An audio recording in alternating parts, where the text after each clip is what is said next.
तो बिल्कुल, और जतिन हमारे साथ लाइव इस समय जुड़ चुके हैं। जतिन, क्या कुछ जानकारी, जैसा आप लगातार बता रहे थे कि जमीन विवाद को लेकर यह पूरा मामला था, अब मुख्य आरोपी गिरफ्त में है। बिल्कुल, देखिए मैं इस समय उसी जगह पर मौजूद हूँ जहाँ पर बीजेपी नेता की गोली मारकर हत्या की गई। ये दुकान आप देख रहे हैं, जो सीसीटीवी फुटेज लगातार आपको हम दिखा रहे हैं वो इसी दुकान के अंदर का है कि मोनू दुकान के अंदर दाखिल होता है और सिर पर बीजेपी नेता के गोली मारता है। लेकिन ये तो सिर्फ आखिरी का एक तरीके से तस्वीर है, लेकिन उससे पहले क्या होता है, ये गली आप देखेंगे। इस गली में झगड़ा जो है वो कल रात को हुआ, तकरीबन 9 से 9:30 बजे का वो समय था जब इस गली में झगड़ा होता है। यहाँ पर भी बताया जा रहा है कि इस गली में तकरीबन 3 राउंड जो फायरिंग है वो मोनू के द्वारा की गई।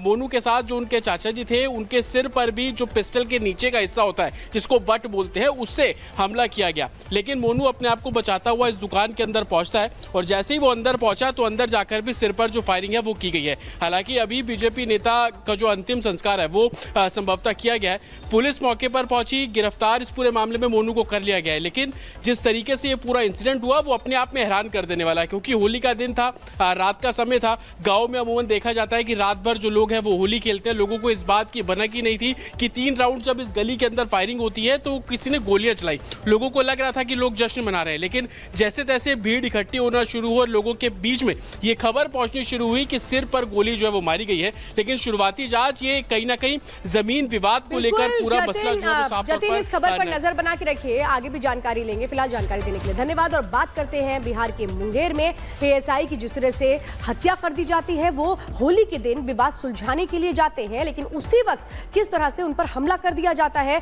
अस्पताल ले जाया जाता है, लेकिन वहां पर उनकी मौत हो जाती है। इस मामले में 5 लोगों को गिरफ्तार किया गया है। मुख्य आरोपी गुड्डू को भी गिरफ्तार कर लिया गया है। लेकिन जिस तरह से वहां पर लोगों का आक्रोश देखने को मिला, सवाल तो यही था कि इस मामले को सुलझाने की कोशिश हो रही थी तो फिर लोग क्यों इतना आग बबूला हुए और क्यों कर दी फायरिंग।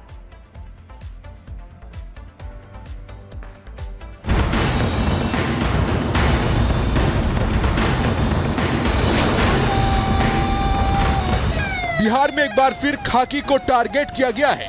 3 दिन के भीतर 2 एसआई की मौत से बिहार की कानून व्यवस्था फिर सवालों के घेरे में है।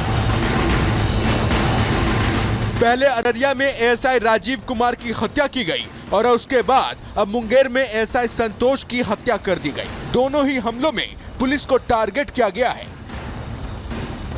एएसआई संतोष कुमार मुंगेर में 2 पक्षों के बीच हुए विवाद को सुलझाने पहुंचे थे, लेकिन एक पक्ष के परिवार ने एएसआई पर धारदार हथियार से हमला बोल दिया, जिसमें एएसआई संतोष के सिर पर गंभीर चोट लगी। उन्हें इलाज के लिए अस्पताल ले जाया गया, लेकिन इलाज के दौरान उनकी मौत हो गई।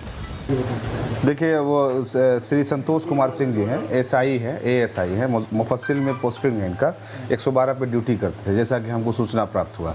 तो फिलहाल जब वो यहाँ हमारे अस्पताल के अंदर आए तो वेरी सिक कंडीशन में, बहुत ही सीरियस कंडीशन में यहाँ पे पहुँचे। तो हम लोगों ने देखा तो हमें लगा कि चॉप इंजरी है, लेकिन शार्प इंजरी ब्रेन में बहुत ज़्यादा पड़ी हुई थी। एएसआई की निर्मम हत्या के बाद पुलिस हमलावरों की तलाश में जुट गई है, जिसके बाद पुलिस ने एक आरोपी गुड्डू यादव को गिरफ्तार किया और उसकी निशानदेही पर मुख्य आरोपी को गिरफ्तार करने जा रही थी। लेकिन तभी गाड़ी का बैलेंस बिगड़ा और गाड़ी हादसे का शिकार हो गई और एसएचओ समेत 4 लोग घायल हो गए। इसी बीच मौका पाकर आरोपी गुड्डू यादव ने भागने की कोशिश की और पुलिस की राइफल छीनकर पुलिसकर्मी पर ही तान दी, जिसके बाद जवाबी कार्रवाई में गुड्डू यादव के पैर में गोली लगी है। एसएचओ मुफस्सिल अपनी टीम के साथ इस अभियुक्त को लेकर के इसकी निशानदेही पर गए घटनास्थल पे, जहां पे इसकी होने की संभावना थी। जाने के क्रम में जो इनकी गाड़ी थी, वहाँ पे कुछ बकरी के बच्चे वगैरह रास्ते में आए, एक पेड़ से जा टकरा के इनकी गाड़ी, और टकराने के बाद जो पुलिसकर्मी थे वो भी घायल हो गए, चोट आई है सभी को। और इसी का फ़ायदा उठा के जो गुड्डू यादव है उसके द्वारा एक सिपाही का राइफल छीना गया, तो नियंत्रित फायरिंग किया गया आत्मरक्षात्मक, और जिससे गुड्डू यादव के पैर में गोली लगी है। एनकाउंटर से पहले हुए हादसे में गाड़ी में सवार पुलिसकर्मी घायल हो गए, जिन्हें अस्पताल में भर्ती कराया गया है और सभी की हालत खतरे से बाहर बताई जा रही है। अररिया और मुंगेर में जिस तरह से एएसआई पर हमला कर हत्या की गई है, उससे आरजेडी एक बार फिर नीतीश सरकार पर हमलावर हो गई है। वहीं डिप्टी सीएम विजय सिन्हा अपराधियों के खिलाफ सख्त कार्रवाई करने की बात कर रहे हैं और कह रहे हैं कि सरकार की तरफ से पुलिस कर्मियों को एक्शन लेने के लिए पूरी छूट है। बिहार में लॉ एंड ऑर्डर पूरी तरह से चौपट हो गया है। आदरणीय मुख्यमंत्री जी पूरी तरह से अचेत अवस्था में हैं। 3 दिनों के अंदर 2 पुलिस वाले की हत्या हो गई, एएसआई की। ऐसे मानसिकता के लोगों को बख्शे नहीं जाएंगे जो इस तरह के प्रशासन पर अपने दबिश बढ़ाना चाहते हैं। प्रशासन समझाए, इनकाउंटर की भी जरूरत पड़ेगी, इनकाउंटर भी करेगा। स्थानीय लोगों में इस हमले को लेकर चिंता बढ़ गई है। पुलिस प्रशासन ने स्थिति को नियंत्रण में लाने के लिए अतिरिक्त बल को तैनात कर दिया है। पुलिस ने मामले की गंभीरता को देखते हुए तेजी से आगे की कार्रवाई शुरू कर दी है और फरार आरोपियों की तलाश की जा रही है। Bureau report, Republic Bharat. वहीं आरजेडी के नेता तेज प्रताप यादव की दबंगई सामने आई है। दरअसल तेज प्रताप ने ऑन ड्यूटी पुलिस वालों को डांस करने के लिए कहा और धमकी दी कि अगर डांस नहीं करोगे तो सस्पेंड कर दिए जाओगे। ये तस्वीरें आपको हम उसी वक्त की दिखा रहे हैं। साफ तौर पर तेज प्रताप यादव, होली का ये पूरा माहौल था और वो कहते हुए नजर आते हैं कि डांस करो और जबरन डांस करने की बात करते हैं। सुनिए।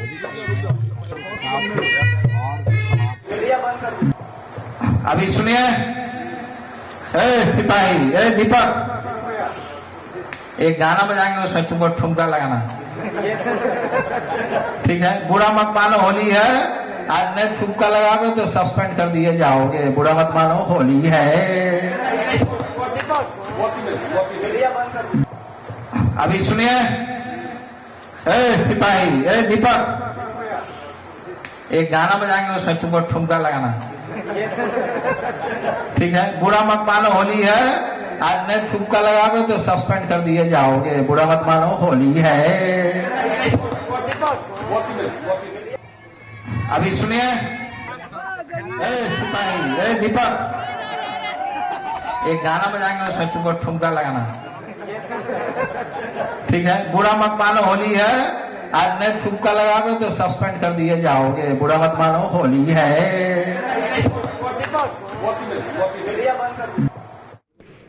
तो तेज प्रताप का ये जो बयान सामने आया होली के दिन, जिस तरह से वो क्या कह रहे हैं, इसके मायने क्या वो भी समझते हैं। फिलहाल इस पर अब जेडीयू कैसे हमलावर है वो सुनिए।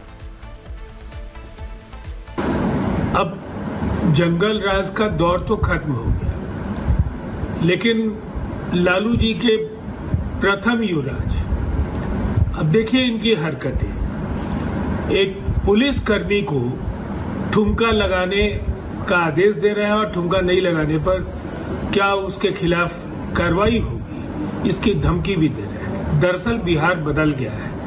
तेज प्रताप यादव हो या तेजस्वी यादव या लालू जी के पूरे कुनबे के लोग, उन्हें एक बात समझनी होगी कि बदलते बिहार की जो तस्वीर है उसमें इस तरह के हरकतों की कोई जगह नहीं है। और ये सभ्य समाज में जो लोग भी जी रहे हैं, उन्हें निसंदेह ऐसे जो तत्व हैं उनको करारा जवाब देना चाहिए।